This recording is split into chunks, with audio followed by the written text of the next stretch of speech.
புத்தக பிரியர்களுக்கு வணக்கம். கள்ளிக்காட்டு இதிகாசம் பாகம் 4.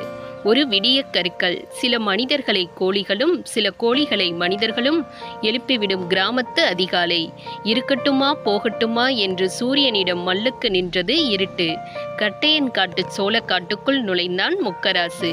பால் மாட்டுக்கு புல்லறுக்க 7 வயது இருக்கும் அப்போது அவனுக்கு. அவனோடு புல்லறுக்க வந்தார்கள் கூழ்மாயி மோளையன் என்ற 2 பேரும். மீசை கட்டத் தொடங்கிவிட்ட விடலை பயல்கள் அவர்கள். ஆனால் விஷப்பயல்கள். அவர்கள் போகிற போக்கில் எச்சில் துப்பினாலும் வீடு வெந்து போகும் என்று ஊர் பேசும். அது ஐப்பசி மாதத்து ஆரம்பம். இந்த மழை மாதம்தான் அந்த கள்ளிக்காட்டுக்கு எத்தனை சோபிதம் சுமந்து வருகிறது. செம்மண் காட்டில் பச்சை தீ பிடித்த மாதிரி வளர்ந்து நின்றது சோளத்தட்டை. இரவெல்லாம் மழையாடி அதிகாலை வெயிலாடி குளித்து தலையுயர்த்தும் பருவப்பெண்ணாய் செழித்து நின்றது கள்ளிக்காடு ஒரு வசீகர வனப்போடு. சோளக்காட்டுக்குள் செக்கச்சிவந்த பாப்பாத்தி பூச்சிகள் ஊர்ந்து செல்லும் இரத்த துளிகளாய். சோளத் தோகையில் உருட்டு தேங்கி நிற்கும் மலைத்துளிகள் காற்றின் தள்ளலுக்கு தாங்காமல் வந்துட்டேன் என்று உருண்டு விழுந்து புல்லின் பனித்துளி உடைத்து சங்கமமாகும். தட்டான் பூச்சிகளும் செல்வண்டுகளும் ஒரு முனையில் குரல் கேட்டு மறுமுனையில் கலைந்தோடும் காடைகளும் சடக்கென்று கவுட்டுக்குள் புகுந்தோடும் வெள்ளெலிகளும் இறை தேடி வந்து போன பாம்பின் தடமும் தலைக்காட்டி மறையும் கீரிகளும் சோளக்காடு கொடுக்கும் சொல்ல முடியாத அனுபவங்கள். உட்கார்ந்தோ நின்றோ ஓடிக்கொண்டோ அறுத்தால் புல் சேராது. மண்டியிட்டு அறுக்க வேண்டும்.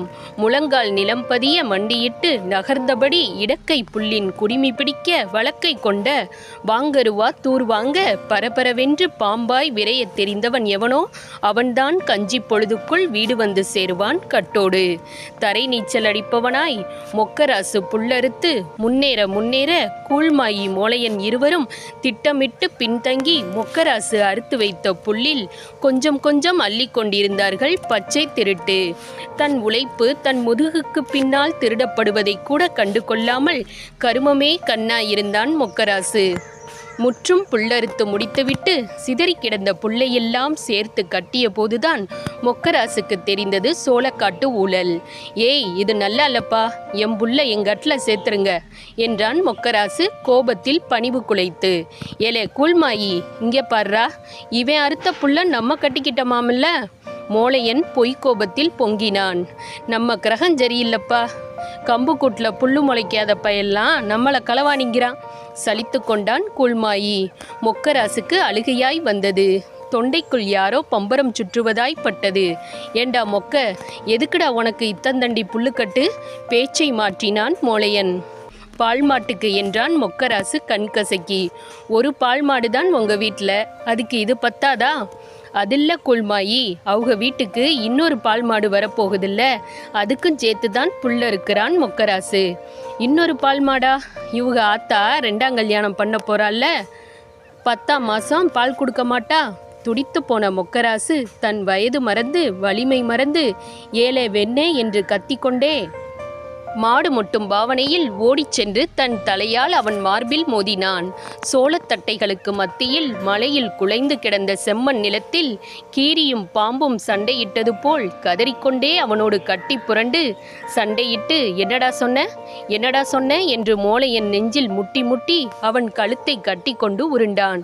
உடம்பில் ஒட்டிய அட்டையை பிரயத்தனம் செய்து பிரித்து எறிவது போல் அவனை எரிந்துவிட்டு, உங்க ஆத்தாளுக்கு கல்யாணமா இல்லையான்னு உங்க ஆத்தாலையே போய் கேளுடா. சோளக்காட்டு தட்டை சிட்டுகள் சிதறி பறக்க கத்தினான் கூழ்மாயி.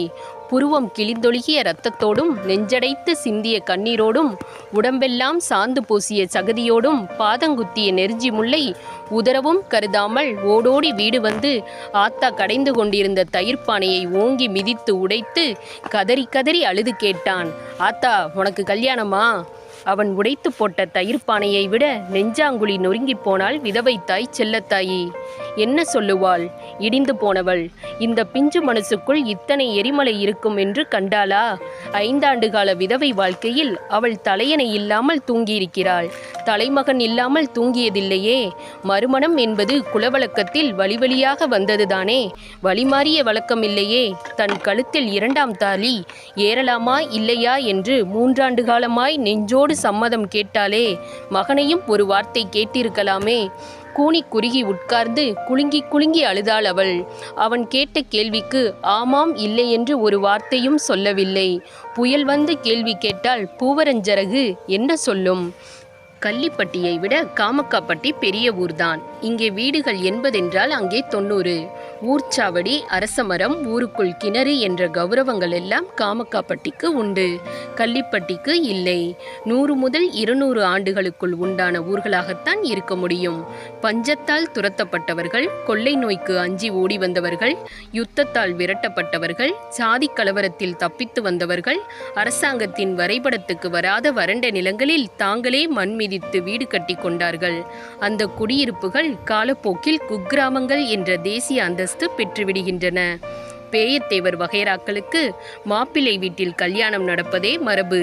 கல்யாணத்தை பொண்ணு வீட்டிலேயே வச்சுக்கலாம்னு பார்க்குறேன் என்று பேயத்தேவர் ஒரு கல்லெறிந்த போது மறுக்கணமே அதற்கு மாங்காய் விழுந்தது. மாமு, உங்க இழுவைக்கெல்லாம் நான் வாரேன், கல்யாணத்தை உங்க வீட்டிலேயே வச்சுக்கங்க என்றான் மாப்பிள்ளை ஒச்சுக்காலை. கல்யாணம் நடத்த தோது இல்லாதபடி காமக்காப்பட்டியில் அவன் வீடு சந்து வீடு என்பதும் கல்யாணச் செலவு பேயத்தேவர் தலையிலேயே விழட்டும் என்பதும் தான் அவனது திடீர் பெருந்தன்மைக்கு காரணம் என்பதை சபையில் எழுந்து ஓய்ந்த ரகசிய அலை சொல்லியது. அந்த நாளும் வந்தது. பகல் முகூர்த்தமெல்லாம் வசதிப்படாது. அவரவர்கள் வேலை முடித்து காத்தாட வந்து சேர ராத்திரி கல்யாணம்தான் லாய்க்கு. அங்கு நடந்த ஒவ்வொன்றும் தனக்கும் இந்த பூமிக்கும் முற்றிலும் விரோதம் என்று பட்டது மொக்கராசுக்கு.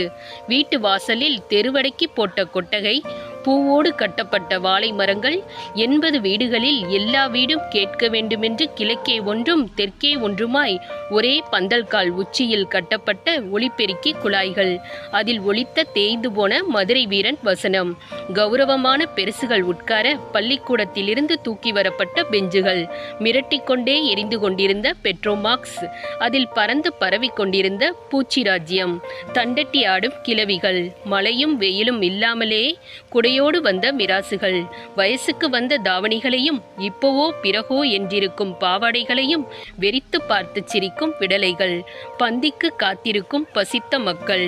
இவர்களில் யாருமே மொக்கராசின் மூலையில் சென்று சேரவில்லை. எல்லாமே ஊமை சித்திரங்கள், ஒளியில்லாத நிழலாட்டங்கள்.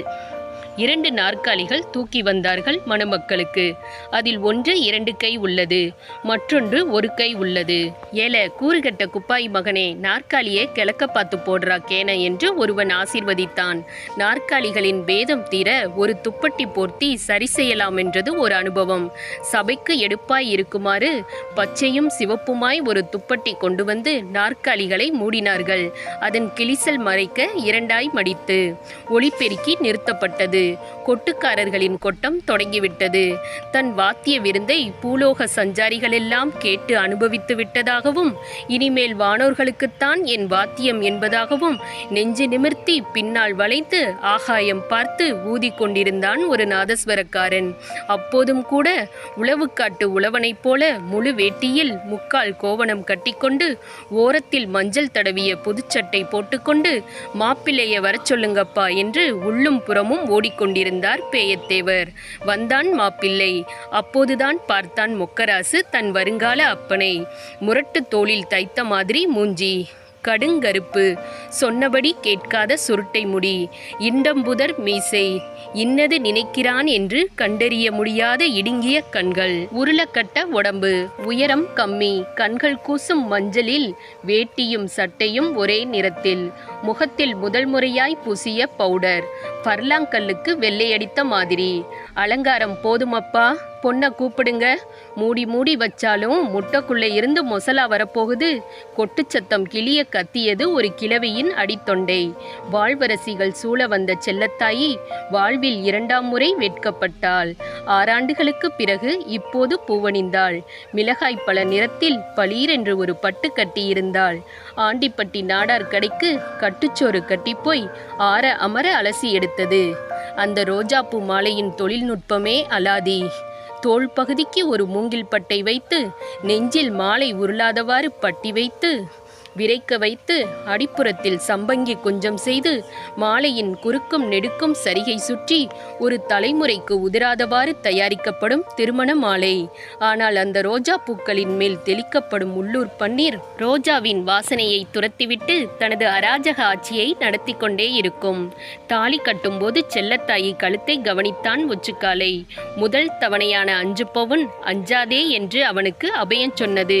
கொட்டு சத்தம் ஊர் பிளக்க, குளவை சத்தம் வான் கலக்க, பாறைகள் கசிவது போல் பேயத்தேவரும் அழகம்மாவும் கண் கசக்க தாலி கட்டி மாலை மாற்றி ஊர் பெருசுகளின் காலில் விழ அவர்கள் மணமக்களுக்கு நெற்றியில் திருநீறு இழுகிவிட முடிந்தது சடங்கு. பள்ளியறையில் ஒதுங்கியது ஜோடி, பந்தியில் பதுங்கியது ஜனம். நடப்பது என்ன? நன்மையா தீமையா? என்னை ஒரு உசுராய் இந்த ஊரில் யாரும் கருதவே இல்லையா? முட்டியது மொக்கராசுக்கு துக்கம் சுரந்த கண்ணீர். மறுநாள், ஏம்பா ஒச்சு, என்னதான் இருந்தாலும் செல்லத்தாய்க்கு அவன் தலைமகன் இல்லையா? கூட கூட்டிக்கிட்டு போறது? ஆசாரி பேயத்தேவருக்கு வேண்டியவர் ஆரம்பித்தார். காதில் செருகி இருந்த பீடியை எடுத்து நுனிப்பல்லில் கடித்தபடி, அப்படி இல்லையே, பொண்ணை மட்டும் கூப்பிட்டுக்கிறதா தான் பேச்சு. சின்ன மண்ணு என்ன பண்ண போறான்? அடுத்த அடி எடுத்து வைத்தார் ஆசாரி. நாளைக்கு செல்லத்தாயி வகுத்துல ஒரு நண்டான் சுண்டான் பிறக்குதுன்னு வச்சுக்கோங்க. எனக்கு இருக்கிற 3 குழிய எத்தனை பேருக்கு பங்கு போடுவீங்க? செல்லத்தாயி மட்டும் வந்தா வரட்டும், இல்ல ஒத்த ஆளா ஊருக்கு போறேன், உறுதிபட சொன்னான் ஒச்சுக்காலை. நாயக்கர் வீட்டில் இரவல் வாங்கிய கூட்டு வண்டியில் பலகாரம், அதிரசம், பண்டப்பாத்திரம் ஏற்றி பந்திக்கு வாங்கிய அரிசியில் மிச்சம் கட்டி ஆத்தா அப்பன் காலில் விழுந்து அழுது கொண்டே செல்லத்தாயி வண்டி ஏறிய போது உள்ளே முழங்காலில் கை கட்டி மூட்டைகளுக்கு மத்தியில் உட்கார்ந்திருந்தான் மொக்கராசு.